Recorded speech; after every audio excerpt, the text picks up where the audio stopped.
Quelle est la part du Sénat congolais dans le processus de développement de la nation? En tout cas, la Chambre haute du Parlement congolais joue un rôle déterminant dans la consolidation de la démocratie en RDC. Mais beaucoup de Congolais l'ignorent. Beaucoup de Congolais ne connaissent pas ce qu'est le Sénat, son rôle et son fonctionnement. Un sénateur, c'est un bureau pour le président. Le président, comment dirais-je? Pour les présidents. Un sénateur, ce sont les élus ce sont le représentant, en fait, en quelque sorte, ce sont les sages qui se trouvent dans la chambre haute du Parlement. Ils sont élus par les députés provinciaux. Le sénateur, c'est la deuxième chambre du Parlement. Et les sénateurs, en fait, dans d'autres pays, sont des grands électeurs qui élisent les sénateurs.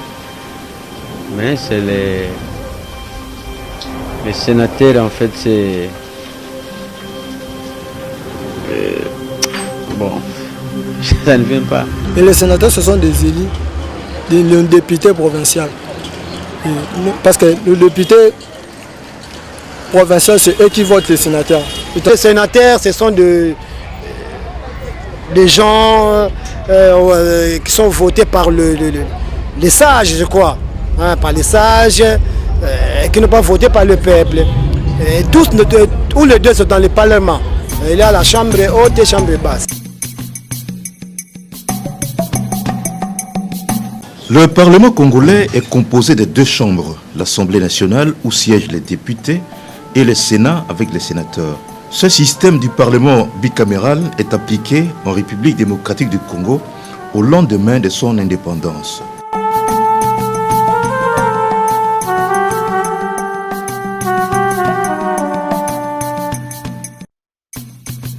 Le Parlement, je veux dire la Chambre des représentants, parce que nous sommes à ce moment-là devant un Parlement bicaméral. La Chambre des représentants, ce qu'on pourrait appeler l'Assemblée nationale, se réunit le 21 juin et met en place son bureau. Joseph Kassongo est élu président de la Chambre des représentants et à ce moment-là, la première institution parlementaire existe. Le lendemain, s'est réuni et Joseph Iléo est élu président du Sénat. Donc, l'acte fondateur se situe quelques jours avant l'indépendance. S'inspirant des modèles occidentaux à l'occasion de la table ronde de Bruxelles, les pères de l'indépendance ont convenu d'assurer la représentation de la nation, mais aussi de chaque province, compte tenu des particularités spécifiques. Dans l'histoire de la République démocratique du Congo, à l'époque de la loi fondamentale, juste au moment de l'indépendance, on a calqué en fait le système parlementaire sur le système belge qui était bicaméral.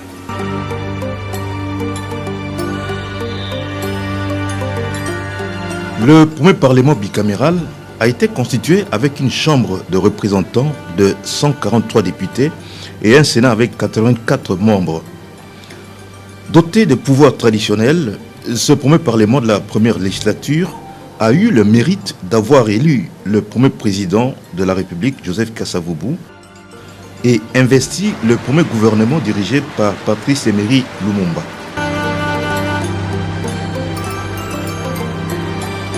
Cette confiance est pour moi la meilleure garantie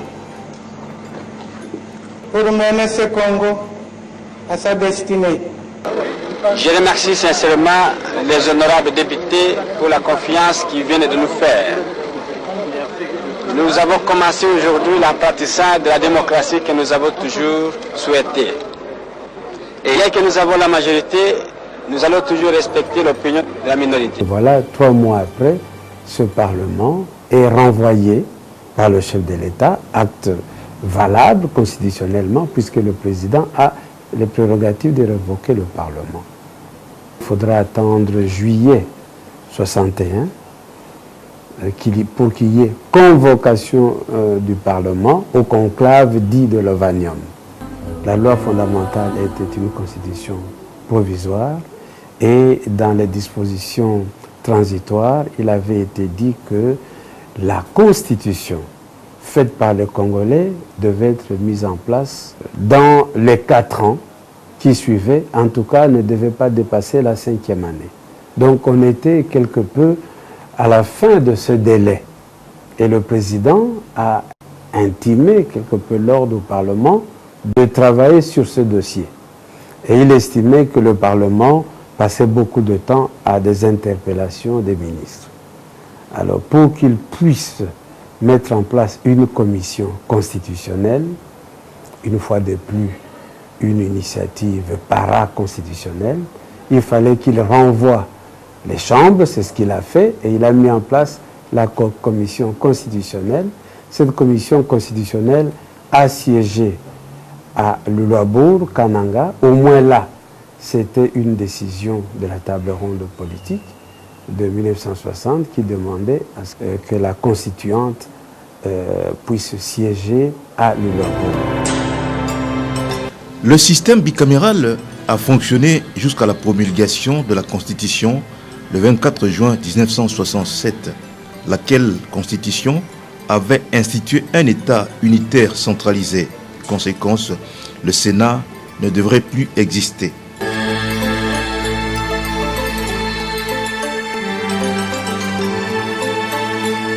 La Deuxième République, vous le savez, ça commence par le coup d'État militaire du président, du colonel Mobutu. À l'époque, il était colonel.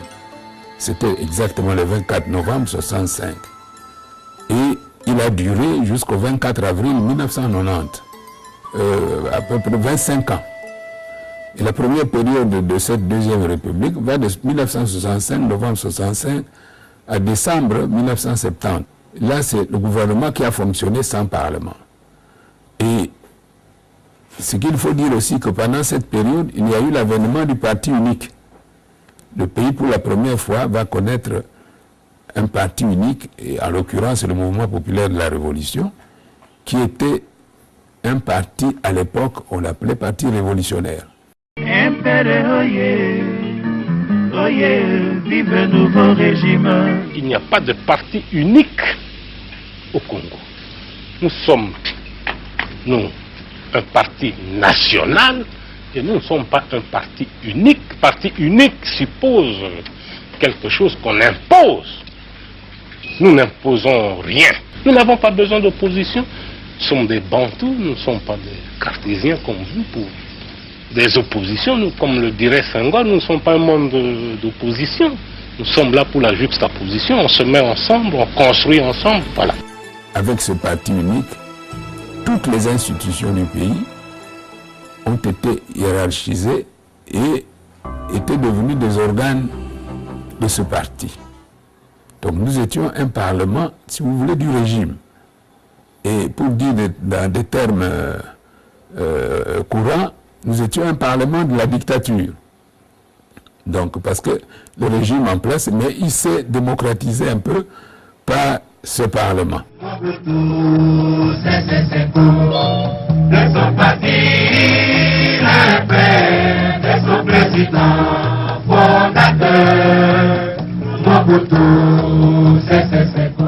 Avec l'avènement du président Mobutu, dans la logique même du parti unique, il voulait faire des institutions qui obéissaient à cette logique. Donc on est revenu à un parlement monocaméral qui était en fait, dans le cadre du parti unique, un des axes du pouvoir politique.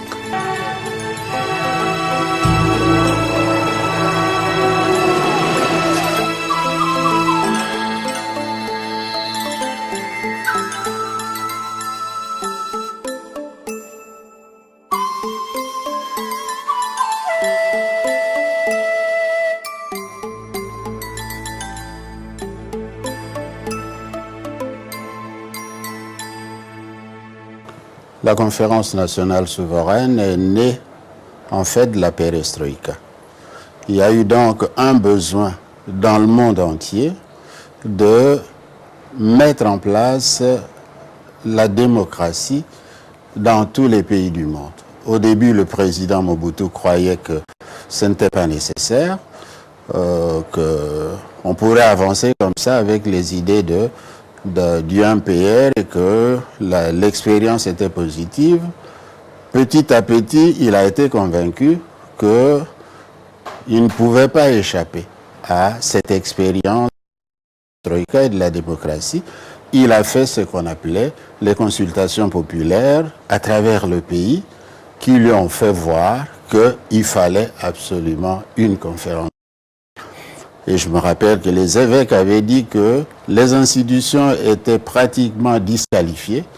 Il fallait donc un forum beaucoup plus grand que le Parlement, un forum qui rassemblerait toutes les forces vives de la nation, et que ce forum devrait revoir l'ordre constitutionnel du pays.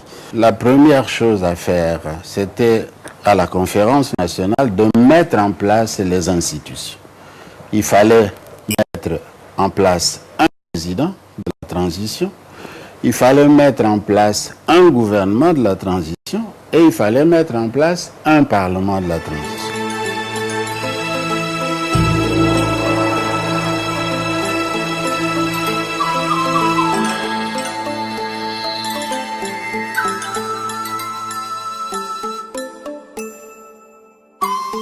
Le Sénat renaît pendant la transition, plus de 3 décennies après, consacrant un nouveau parlement bicaméral.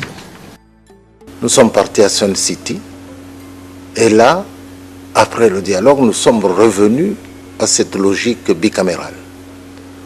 Vous savez, il y avait aussi le souci que tout le monde puisse se retrouver dans les institutions.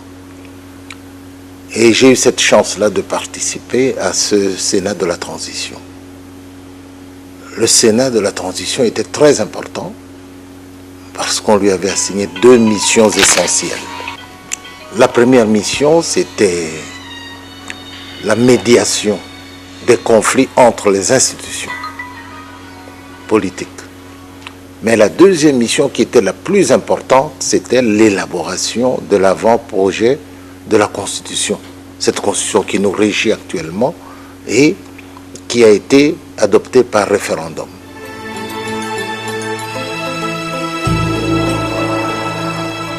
Le Sénat, c'est comme au village, ce sont les vieux. Ils ne doivent pas se comporter comme les jeunes, mais comme les grands, les gens qui ont une certaine assise, que ce soit sur le plan matériel, que ce soit sur le plan historique, sur le plan matière. Cela ne sous-estimait pas l'Assemblée nationale. Parce qu'à certains moments, dans le village, les jeunes doivent être très forts, ils doivent être des bulldozers. Mais les vieux peuvent dire oui, mais il faut se mettre là pour dire vous avez dit, mais il faut aussi examiner l'autre côté si ça va par rapport à notre histoire. Et c'est ainsi que notre travail était très difficile. Nous avons dit au même moment, il faut alors marcher, mais au même moment il faut réfléchir, mais comme des grands.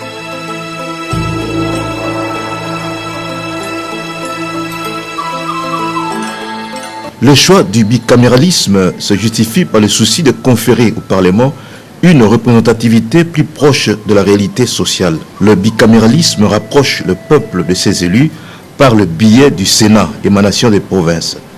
Le candidat sénateur est élu au second degré par l'Assemblée provinciale avec 2 suppléants pour un mandat de 5 ans. Investi d'un mandat parlementaire, le sénateur participe à l'exercice de la souveraineté nationale, vote les lois du pays et contrôle l'action du gouvernement, des entreprises et des établissements publics. Il jouit d'un statut qui le protège et qui lui assure l'indépendance et la liberté nécessaires à l'accomplissement de sa mission. Ses droits et obligations sont définis par le règlement intérieur.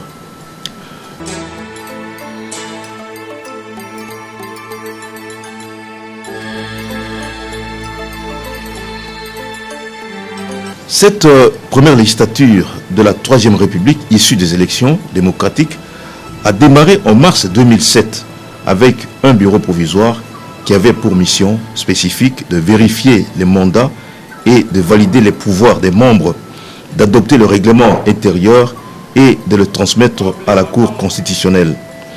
Sa mission essentielle était d'élire et d'installer le bureau définitif.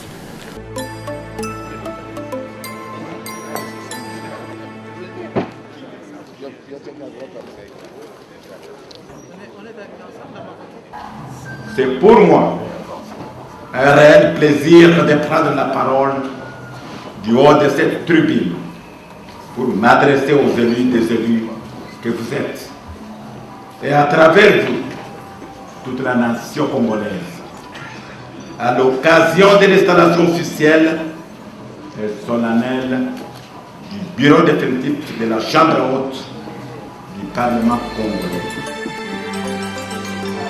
En mai 2007, ce bureau composé de 7 membres est élu et installé avec à sa tête Léon Kengodondo, candidat indépendant.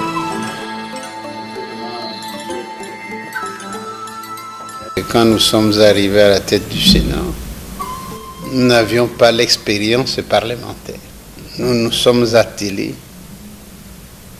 à acquérir la formation de base pour permettre à nos sénateurs et au personnel administratif d'avoir la même formation.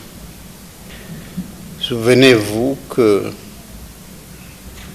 certains pays, la Belgique, la France, ont organisé des séminaires dans leur pays ou sur place pour assurer cette formation. Moi-même, j'ai effectué un premier voyage dès 2007 en Allemagne pour voir comment fonctionnent les structures parlementaires. Armés de cette expérience, nous avons transmis aux générations futures et actuelles ce que nous avons acquis des autres. Souvenez-vous aussi que lors de mon premier discours, au moment de l'installation du bureau du Sénat, j'ai dit que nous sommes venus plus apprendre des autres que apprendre aux autres.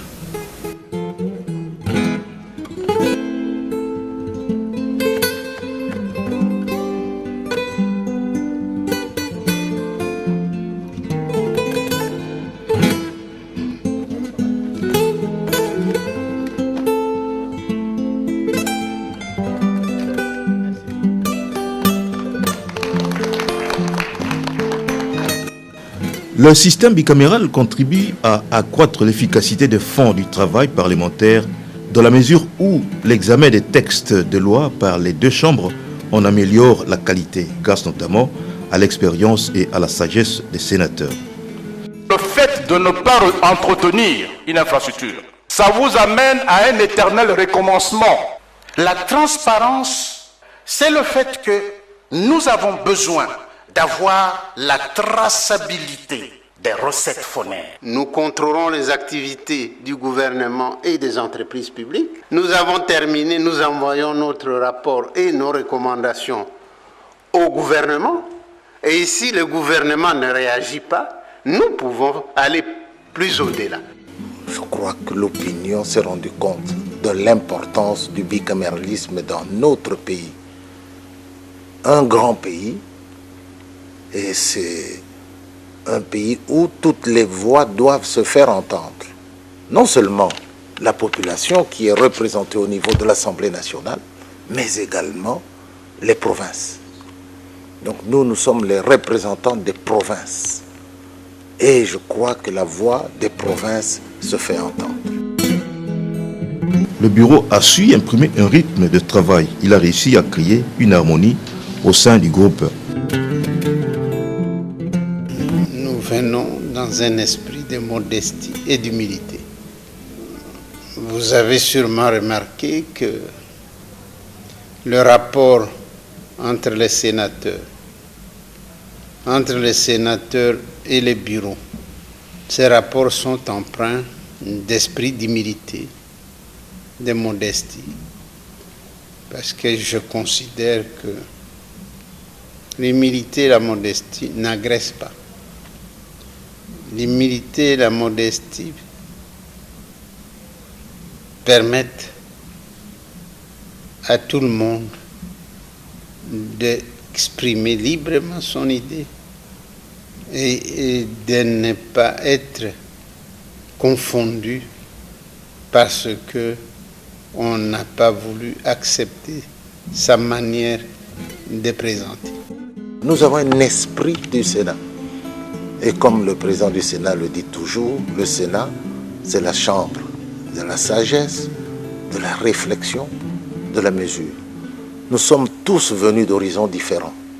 Nous nous retrouvons au Sénat et nous nous retrouvons autour de cet idéal commun.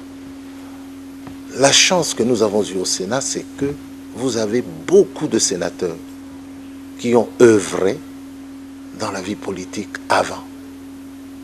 Vous retrouvez au sein de ce Sénat 3 anciens premiers ministres, autant de procureurs généraux, autant de ministres des Affaires étrangères, pour ne citer que ce cas.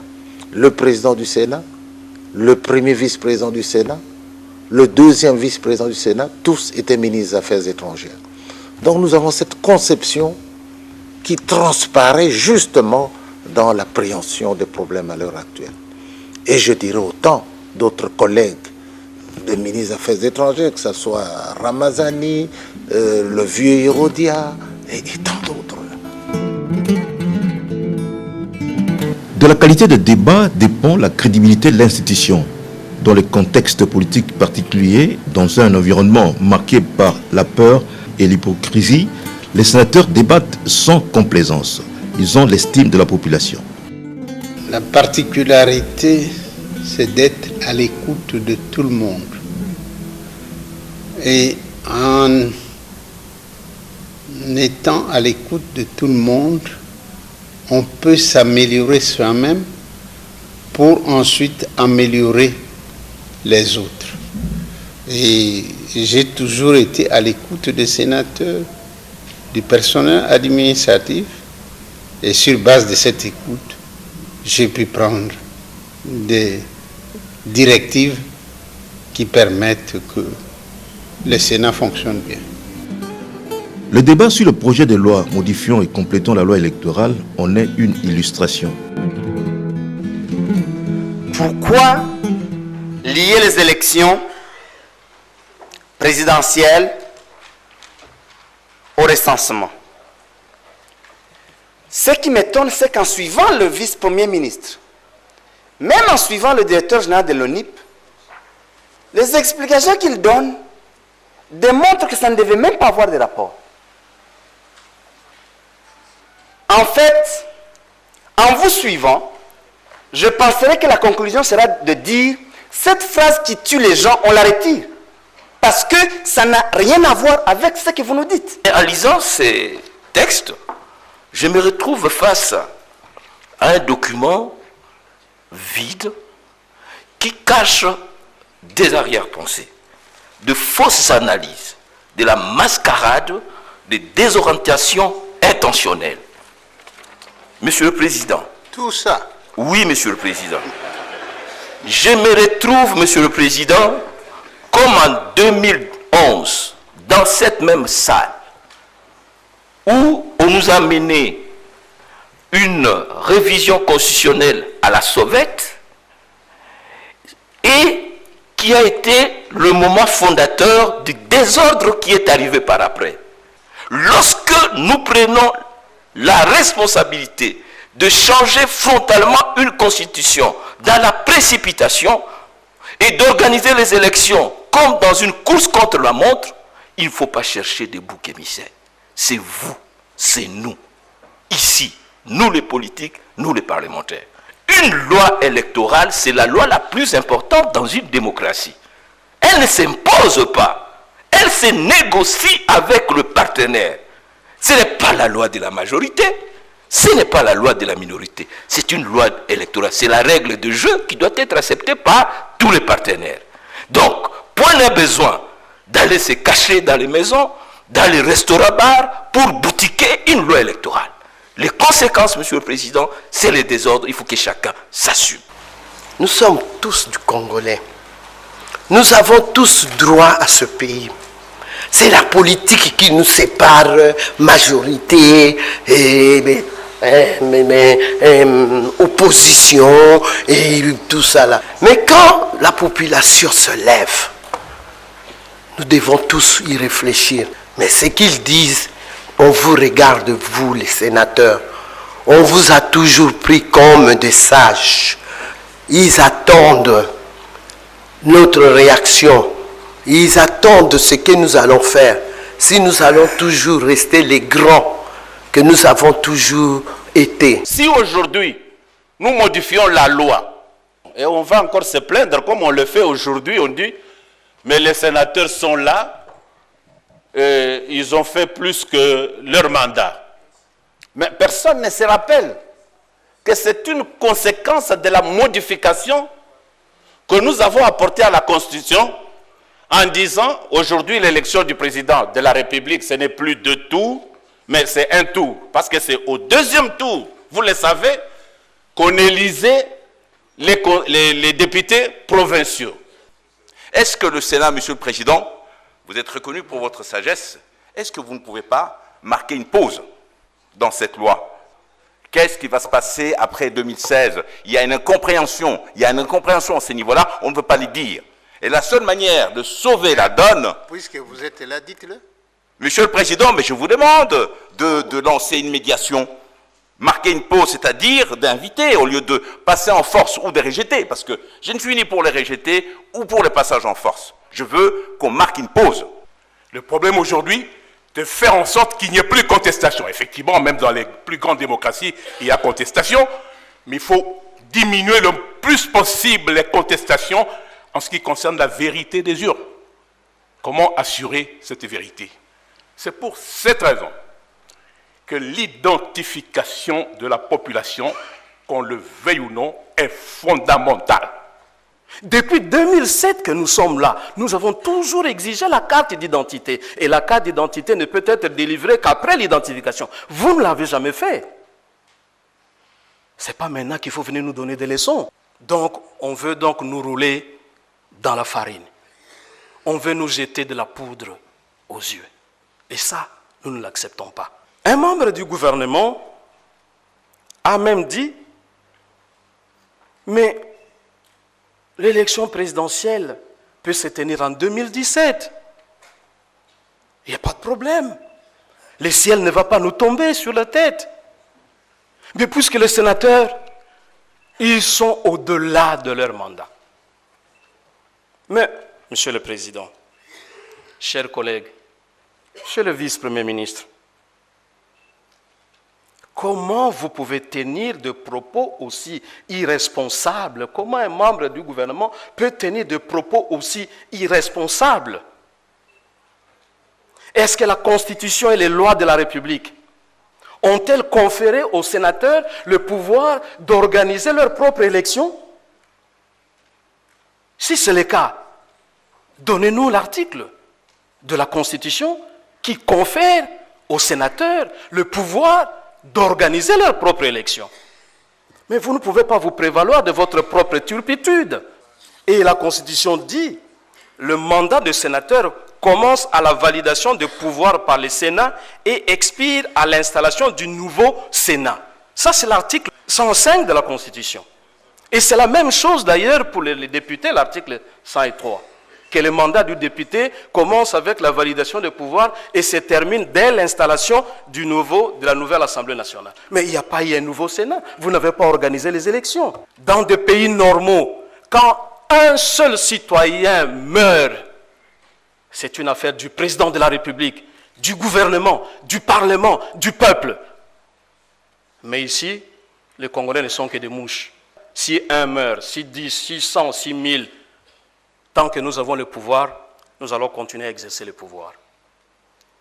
Chers amis,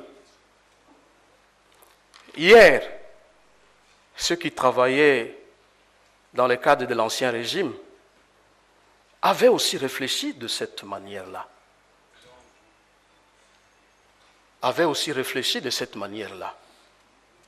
Je crois que nous devons tirer les leçons du passé. Ça n'arrive pas qu'aux autres. Cette initiative, l'initiative de ce projet de loi qui passe par le Parlement, doit être rejetée. Et pour ma part, je demande à l'exécutif de considérer son initiative, contrairement à ce qu'un membre de l'exécutif a dit qu'on provoque par là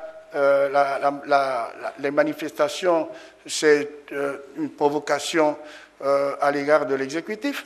C'est plutôt l'exécutif qui provoque la population.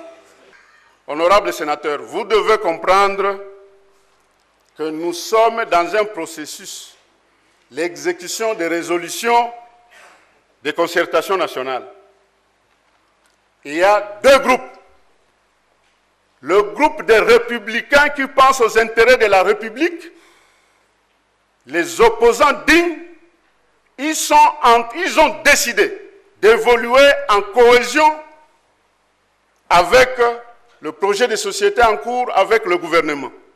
Mais ceux qui se sont fait éjecter ont cru qu'ils peuvent choisir la rue pour arracher le pouvoir. Non, il n'y a plus du temps pour arracher le pouvoir par ce genre de comportement. Et les 100 000 francs, soit.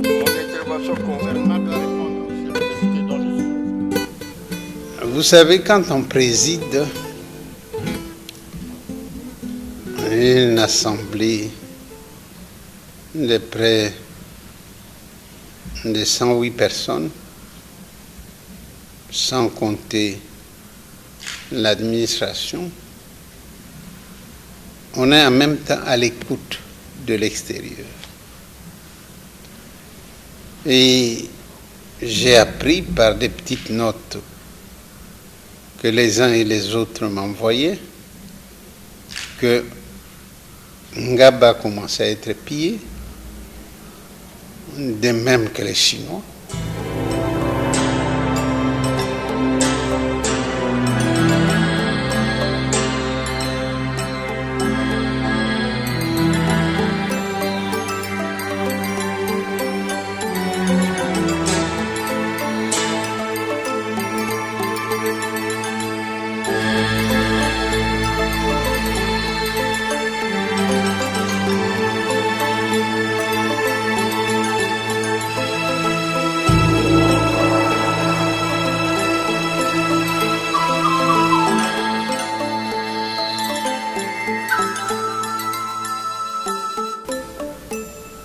L'art de gouverner, c'est de précéder les événements, de ne pas les subir. Lorsqu'on m'a dit que Ngaba est pillé, les Chinois sont en train d'être pillés, j'ai dit la seule façon pour moi de mettre fin à ce qui se déroule maintenant et qui va, parce qu'ils partaient de Ngaba pour venir vers le centre-ville. J'ai dit que je dois parler en lingala. Personne ne m'a dicté. C'est ma façon de diriger qui m'a dit il faut intervenir maintenant. Et j'ai parlé dans la langue que tous comprennent. Parce que si je ne l'avais pas, je me demande si nous serions encore ici et vivants. Les remerciements que j'exprime à votre endroit sont les résultantes du consensus qui a été obtenu sur l'ensemble de l'examen et de l'adoption de cette loi. Vous avez fait preuve de grande sagacité l'article 8 qui a été la pierre d'achoppement. Notre commission administrative, politique et juridique a essayé par tous les moyens d'arriver aussi pour cet article à un consensus.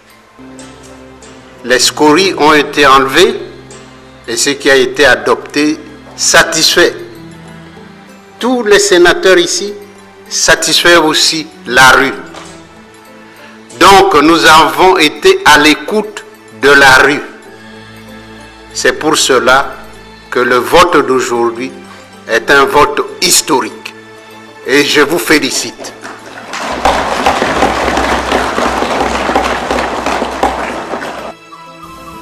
Ce qui détermine une telle décision, c'est la communion avec la population au moment de fait. Qu'est-ce qui s'est passé?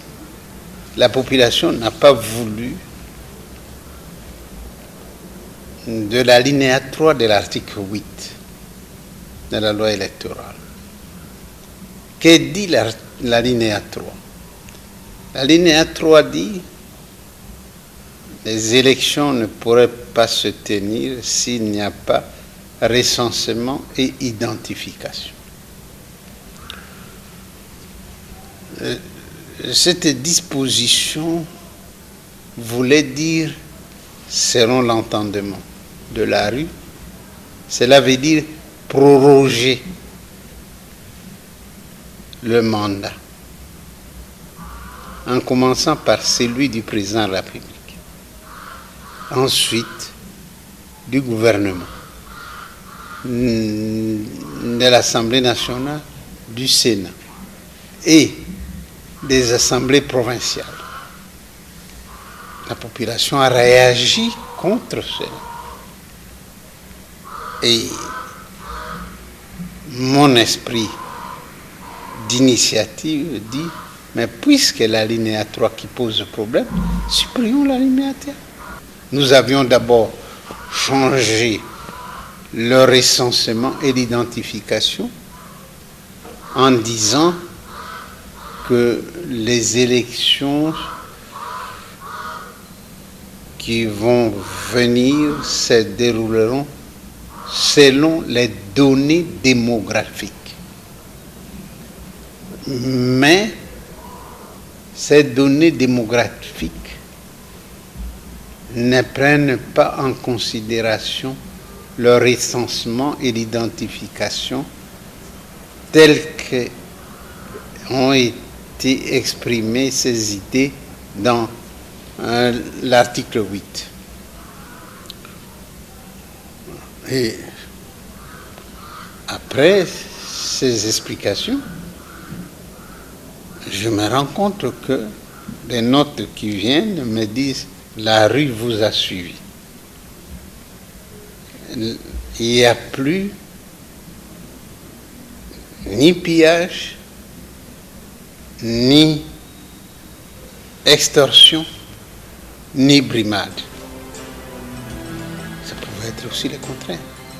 Nous avons entendu la voix de la rue. Nous avons voulu, au-delà de toute considération politique, au-delà de tout calcul politique, nous avons voulu restaurer l'harmonie au sein de la société congolaise. Quelle a été votre stratégie?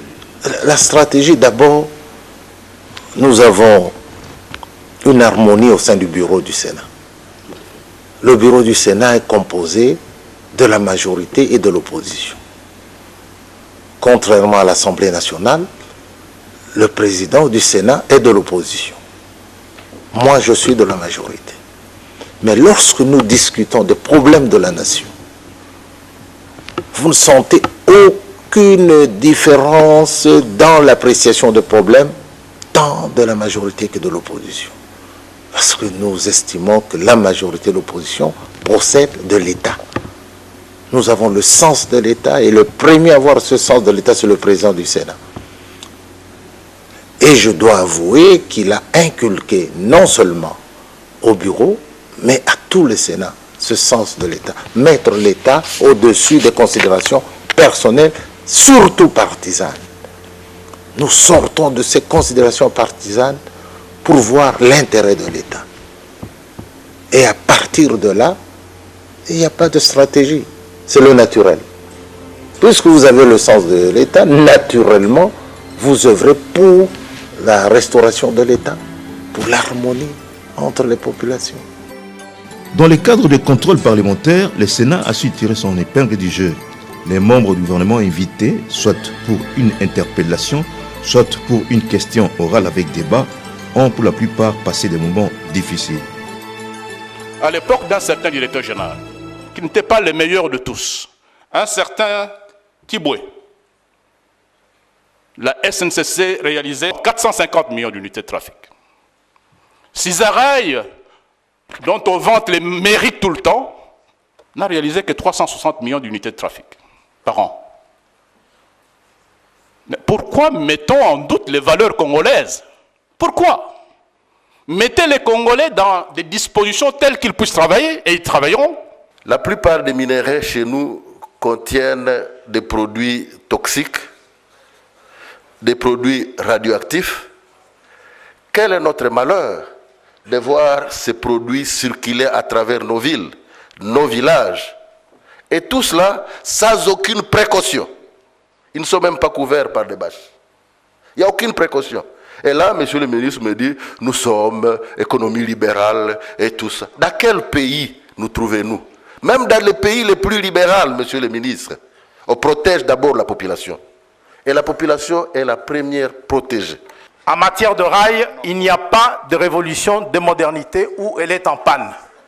Et s'il y a une politique, cette politique, je suis désolé, elle manque d'inspiration, elle manque de souffle, elle n'existe pas. La population s'indigne de voir qu'un gouvernement qui a prohibé l'importation de véhicules qui datent de plus de 10 ans a accepté des locomotives d'occasion qui datent de plus de 40 ans. Est-ce une politique de 2 poids 2 mesures? Quels sont les efforts faits à ces jours pour combattre la fraude et la contrebande des produits miniers? À quelques exceptions près, le Sénat congolais est un véritable exemple de l'exercice de la démocratie. Nous discutons, nous débattons des lois dans l'intérêt des lois. Nous ne débattons pas majorité-opposition. Si nous débattons dans l'intérêt de la loi, nous devons laisser à chacun la liberté de s'exprimer de manière à ce que du choc des idées jaillisse la lumière. Ce Sénat, d'abord, vous savez qu'il y a la majorité et l'opposition. Est-ce que vous voyez ce clivage dans les débats? Et il n'y a pas de clivage. Ça, c'est la particularité de ce Sénat. Pourquoi il n'y a pas de clivage? D'abord, nous avons tenu compte d'un fait matériel. Ce fait matériel, c'est que nous avons placé les sénateurs par ordre alphabétique. Nous ne les avons pas placés par groupe politique, parti politique, regroupement politique, non, par ordre alphabétique. Imaginez un peu, vous avez votre voisin de droite, vous êtes de la majorité, le voisin de droite est de l'opposition. Et vous restez 8 ans ensemble. Cela crée symbiose, une fraternité avec ce dialogue permanent. Et lorsque nous discutons de la loi, eh bien, la loi est examinée dans l'intérêt de la loi. Il n'y a pas de concertation préalable où on dit, bon, tel parti, voilà, nous votons non, sans même examiner le corps du texte. Non, chez nous, chaque sénateur agit individuellement, même si en amont, il peut y avoir, selon les positions politiques, des idées, mais vous avez remarqué que le sénateur parle dans l'intérêt de la loi. Et moi, je crois que c'est ce qu'il faudra retenir dans ce Sénat. Avec cette liberté de parole, sans clivage politique, il a contribué à la consolidation de la démocratie. Le Sénat a déjà rejeté des lois votées par l'Assemblée nationale, le cas de la composition des membres de la CENI, Commission électorale nationale indépendante. Cela dans le souci de voter des lois pour l'intérêt de la population ou de la nation tout entière.